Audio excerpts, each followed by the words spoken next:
Hey everybody, welcome to yet another edition of Abbey Research Reads. I am Dr. Erin, and for today's review, I am discussing the absolutely brilliant 2019 debut novel from Tommy Orange called There, There. And Tommy is a novelist born and raised in Oakland, California, but he is a citizen of the Cheyenne and Arapaho nations in Oklahoma. And so this book is a fiction, a novel that tells the story of 12 individual Indian folks and their travels and journeys and complications as they head towards the Big Oakland Powwow in Oakland, California, which is a real thing that happens every year.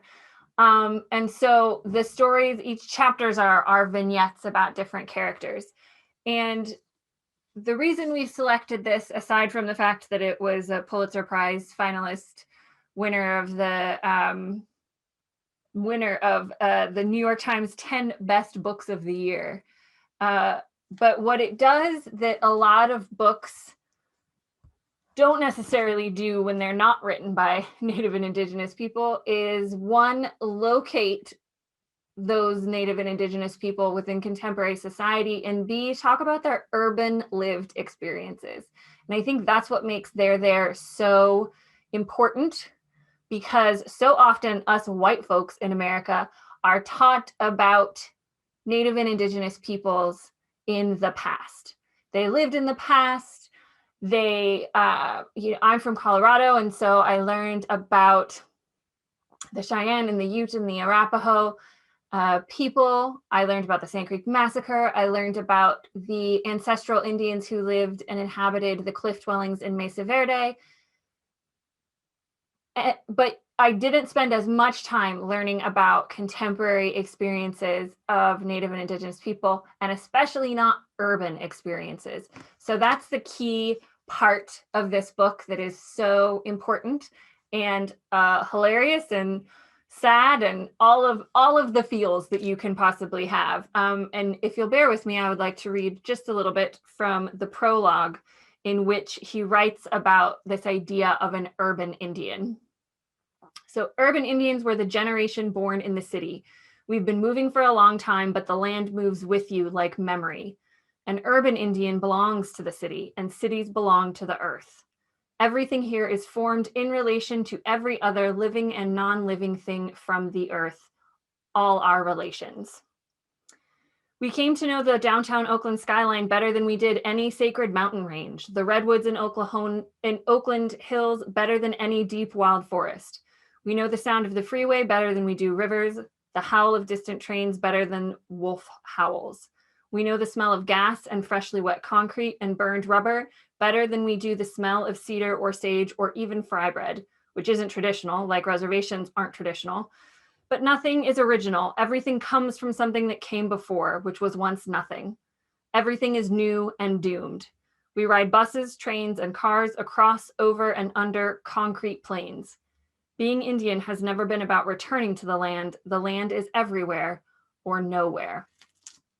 And the reason I selected that portion to read is because, it does a lot in those few sentences of explaining a version of a modern contemporary urban Indian perspective. And what this book does is dispel a lot of stereotypes and myths about what it is to even be a contemporary Native American. If we understand societally, culturally, if we understand as white people that Native and Indigenous folks still exist and thrive throughout this land, statistically, we know a lot of Americans think that they only live on reservations, that they only live in the American West.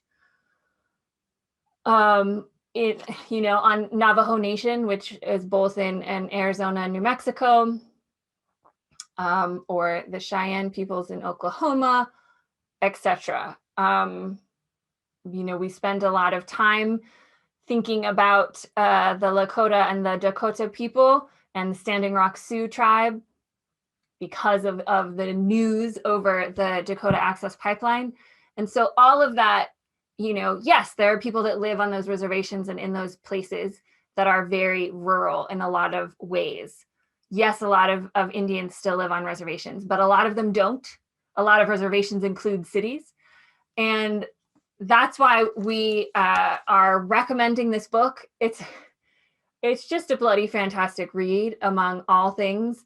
And we like to select books that are both universal and specific, because human beings are both universal and specific. And so there's a lot of universality in the experiences, but there are a lot of stories of these 12 people and their journeys to the Big Oakland Powwow that are very specific to the experiences of urban Indians. And so it's a fantastic read. Pick it up at your local bookshop, or a digital or audio version should you so choose.